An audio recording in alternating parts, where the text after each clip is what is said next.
హైదరాబాద్ పర్యటనకు వచ్చిన కేంద్ర హోంమంత్రి అమిత్ షాకు బేగంపేట ఎయిర్పోర్ట్లో ఘన స్వాగతం పలికారు బీజేపీ నేతలు. ఢిల్లీ నుంచి ప్రత్యేక విమానంలో ఎయిర్పోర్ట్ చేరుకున్న షాకు కేంద్ర మంత్రి కిషన్ రెడ్డితో పాటు రాష్ట్ర నేతలు ఈటెల రాజేందర్, డీకే అరుణ, లక్ష్మణ్, విజయశాంతి స్వాగతం పలికారు. ఎయిర్పోర్ట్ నుంచి నేరుగా రామంతపూర్లో సెంట్రల్ ఫోరెన్సిక్ ల్యాబ్కు చేరుకున్నారు అమిత్ షా.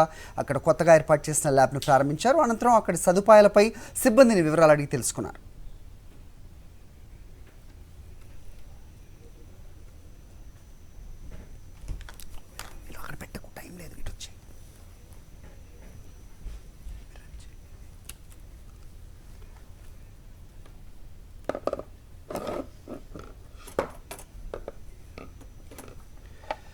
బండి సంజయ్ ప్రజా సంగ్రామ పాదయాత్ర ముగింపు సభలో అమిత్ షా పాల్గొంటారు. జోగులాంబ దేవాలయం నుంచి ప్రారంభమైన బండి సంజయ్ రెండో విడత పాదయాత్ర నేడు మహేశ్వరం నియోజకవర్గంలోని తుక్కుగూడలో నిర్వహిస్తున్న బహిరంగ సభతో ముగియనుంది.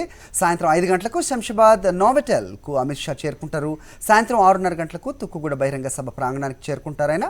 సభ పూర్తయిన తర్వాత రాత్రి 8 గంటలకు తిరిగి శంషాబాద్ ఎయిర్పోర్ట్ చేరుకుని ఢిల్లీ వెళ్తారు.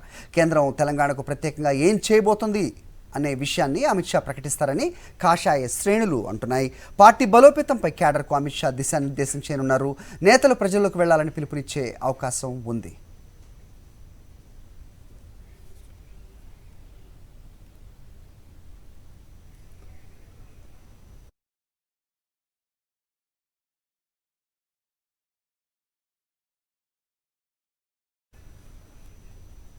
రైట్, అమిత్ షా పర్యటన నేపథ్యంలో అక్కడ ప్రాంగణం వద్ద పరిస్థితి ఏంటి? మా కరెస్పాండెంట్ రాకేష్ని అడిగి మరిన్ని వివరాలు తెలుసుకునే ప్రయత్నం చేద్దాం. రాకేష్, ఏంటి అక్కడ అప్డేట్?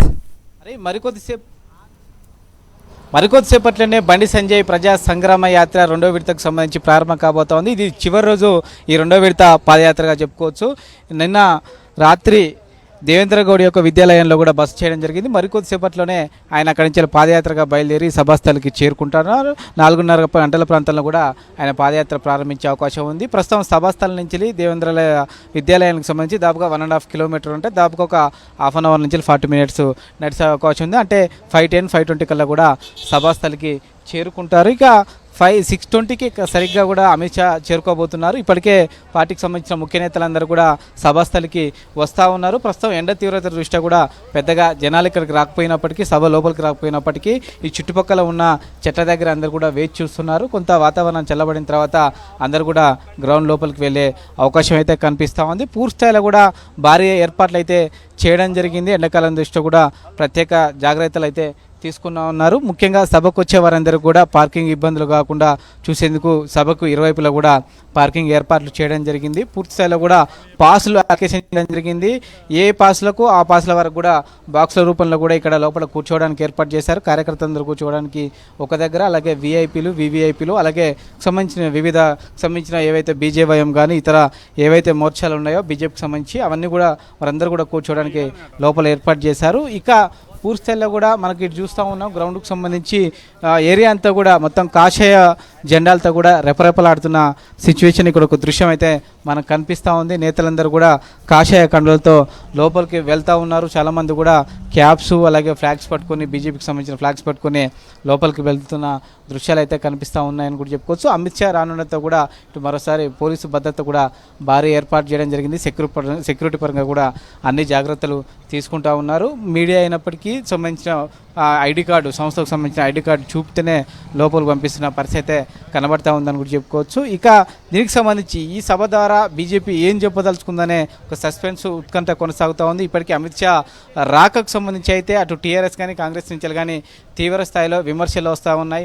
తెలంగాణకు ఏం చేశారని టీఆర్ఎస్ విమర్శిస్తూ ఉంటే తెలంగాణ ఏర్పాటునే అపహాస్యం చేశారంటూ కూడా కాంగ్రెస్ విమర్శలు చేస్తూ ఉంది. మరి ఈ విమర్శలన్నిటికీ అమిత్ షా చెక్ పెడతారా? బండి సంజయ్ ఏం మాట్లాడతారు? ముఖ్యంగా ఆలంపూర్ నుంచి తుక్కుగూడ వరకు చేసిన పాదయాత్రలో ఎలాంటి అంశాలు ప్రజల నుంచి ఆయన తెలుసుకోవడం జరిగింది. ఆ అంశాలు ఈ సభ ద్వారా ప్రస్తావిస్తారనేది కూడా చూడాలి. ఇక రెండవది, నెక్స్ట్ పాదయాత్రకు సంబంధించి కూడా ఈ వేదిక ద్వారా నుంచే బండి సంజయ్ ప్రకటిస్తారని తెలుస్తూ ఉంది. దానికి సంబంధించి నెక్స్ట్ మంత్లో 3వ విడత పాదయాత్రకు సంబంధించి కూడా అనౌన్స్ చేసే అవకాశం అయితే కనిపిస్తూ ఉందని కూడా చెప్పుకోవచ్చు. ఈ అంశాలన్నీ ప్రధాన ఎజెండాగా ఈ యొక్క మీటింగ్ కొనసాగే అవకాశం ఉంది. దీంతోపాటు నోవాటెల్లో 5:30 గంటల ప్రాంతంలో కూడా అమిత్ షాతో పార్టీకి సంబంధించిన ముఖ్య నాయకులు నాయకులందరూ కూడా భేటీ అవుతారు. ముఖ్యంగా తెలంగాణలో ఉన్న పార్టీ పరిస్థితి, పాదయాత్రకు లభిస్తున్న జనాదరణ, అలాగే టీఆర్ఎస్ పార్టీకి సంబంధించి ఏ విధంగా ఎదుర్కోవాలని దానిపైన కూడా పార్టీ ముఖ్య నాయకులందరితో ఒక గంట పాటు కూడా అమిత్ షా భేటీ అవుతారని తెలుస్తూ ఉంది. దానికి సంబంధించి ఏం డిస్కస్ చేస్తారు? ముఖ్యంగా మొన్న రాహుల్ గాంధీ పర్యటనకు సంబంధించి కూడా బీజేపీని లైట్ తీసుకోవాలంటూ కూడా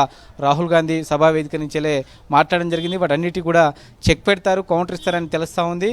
దానికి సంబంధించి కాంగ్రెస్ పార్టీ కౌంటర్గా కూడా ఈ సభ జరిగే అవకాశం ఉంది. ఎందుకంటే కొంత వేవ్ కాంగ్రెస్ పార్టీకి వస్తున్న నేపథ్యంలో at the same time BJP కూడా సభ పెట్టి ఆ వేవ్ని మళ్లించే ప్రయత్నం, బీజేపీ బలపడుతుందనే సంకేతాలు ఇచ్చే ఉద్దేశంతోనే ఈ యొక్క బహిరంగ సభను ఏర్పాటు చేసినట్టుగా కూడా పార్టీకి సంబంధించిన నేతలు అయితే చెప్తా ఉన్నారు. కార్యకర్తలు అయితే కొంత ఉత్సాహంతో ఉన్నారు. సాధ్యమైనంత ఎక్కువ మందిని ఈ జన సమీకరణ తీసుకురావాలని బీజేపీ ప్లాన్ చేయడం, దాదాపుగా 5 లక్షల మందిని ఈ యొక్క సభకు తరలిస్తామని ఇప్పటికే బీజేపీ నేతలు చెప్తున్నప్పటికీ కొంత సంబంధించి ముఖ్యంగా హైదరాబాద్, రంగారెడ్డి, మహబూబ్నగర్ ఈ పరిసర ప్రాంతాల నుంచి కూడా ఎక్కువ కూడా ఈ బీజేపీకి సభకు సంబంధించి అయితే భారీగా జన సమీకరణ అయితే చేస్తూ ఉన్నారు. రైట్, ఇదే అమిత్ షా పర్యటనపై మరిన్ని అప్డేట్స్ మా కరెస్పాండెంట్ నరసింహారావు న్యూస్ రూమ్ నుంచి అందిస్తారు. నరసింహారావు, చెప్పండి, ఒక గేమ్ చేంజర్గా దీన్ని చూడొచ్చా అంటే ఏం చెప్తారు? మొన్న కాంగ్రెస్ సభ, ఇవాళ బీజేపీ. అయితే బీజేపీని లైట్ తీసుకోవచ్చు అంటూ రాహుల్ ఏదైతే ప్రకటించారు, దీన్ని టీఆర్ఎస్ ఏ విధంగా చూస్తోంది? మొత్తానికి ఈ సభ ద్వారా ఏం మెసేజ్ ఇవ్వదలుచుకున్నారు? చివరిగా పార్టీ శ్రేణులకు ఏం దిశా నిర్దేశం చేయనున్నారు అనుకోవచ్చు? What are the updates?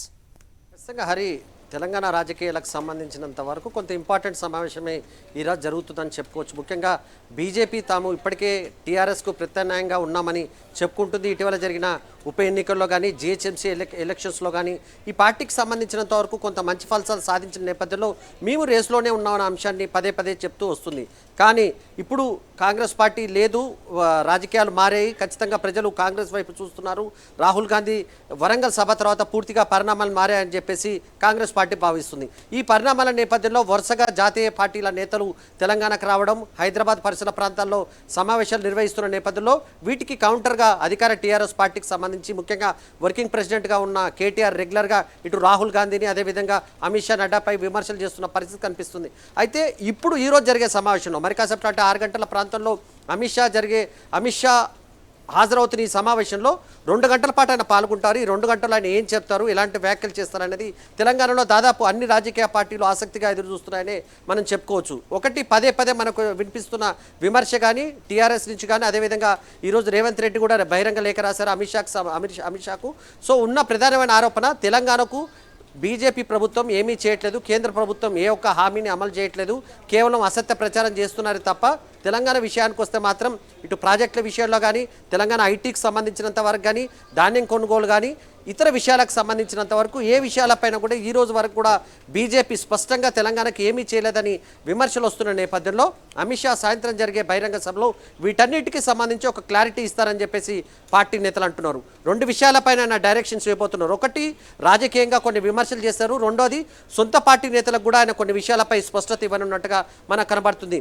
First point, BJP బలోపేతం ఇంకా ఏ రకంగా కావాలి, బీజేపీని ఏ రకంగా మళ్ళీ వివిధ ప్రాంతాలకు సంబంధించినంత వరకు బలంగా ఉన్న చోట ఏ రకంగా ఉండాలా, బలహీనంగా ఉన్న చోట ఏ రకమైన రాజకీయం చేయాలి, వీటన్నిటికీ సంబంధించి కొంత క్లారిటీ ఇస్తున్నట్టుగా మనకు కనబడుతుంది.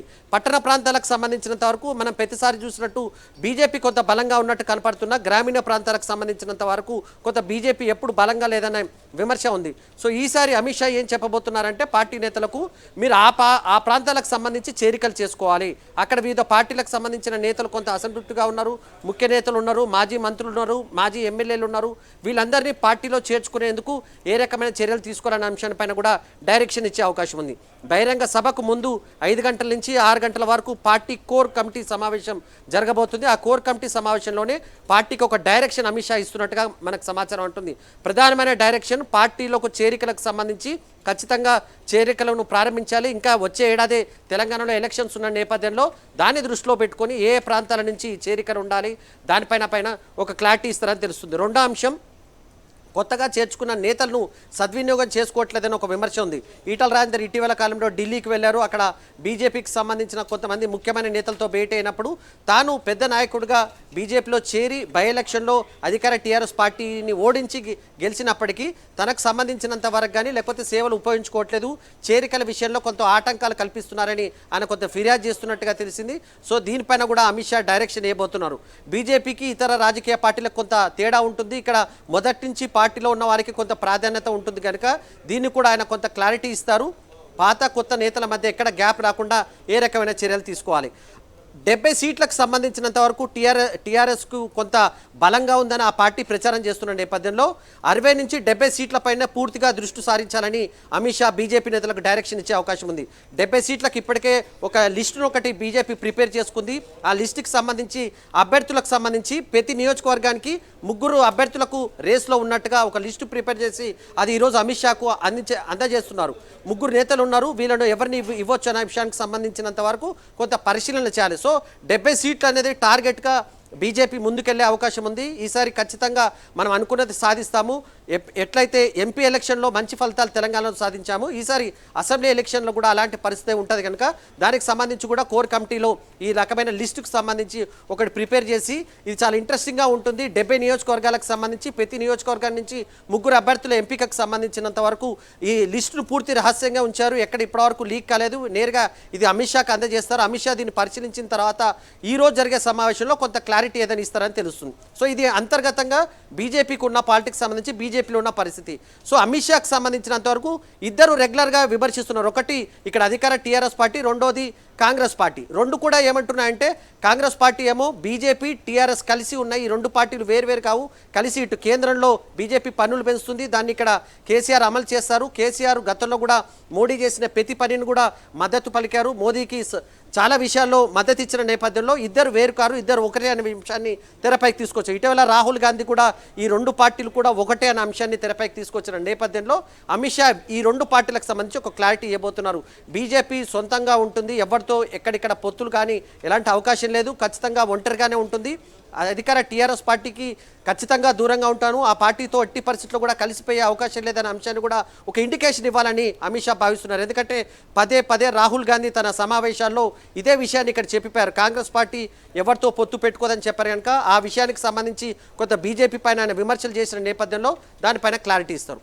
3వ అంశానికి వస్తే టీఆర్ఎస్ చేస్తున్న విమర్శలు తెలంగాణకి ఏమీ చేయట్లేదు, తెలంగాణ ప్రాజెక్టులను పట్టించుకోవట్లేదు, తెలంగాణకు రావాల్సిన పెద్ద సంస్థలను తీసుకెళ్లి గుజరాత్లో ఏర్పాటు చేస్తున్నారని విమర్శలు చేస్తున్న నేపథ్యంలో అమిత్ షా దానికి సంబంధించి కూడా ఇప్పటి వరకు గత 8 ఏళ్లకు సంబంధించినంత వరకు ప్రాజెక్టులకు కానీ వివిధ పథకాలకు సంబంధించినంత వరకు ఎంత నగదులు ఎంత కేటాయించాము, దాన్ని రాష్ట్ర ప్రభుత్వం ఏ రకంగా సద్వినియోగం చేసుకుంటుంది, ముఖ్యంగా కేంద్ర ప్రభుత్వం స్పాన్సర్ చేస్తున్న అనేక పథకాలను రాష్ట్ర ప్రభుత్వం తన పథకాలుగా చెప్పుకుంటుందనే విమర్శ కూడా బీజేపీ చేస్తుంది. సో వాటన్నిటికీ సంబంధించి రాజకీయంగా బీజేపీకి ఒక డైరెక్షన్ అయిపోతున్నారు.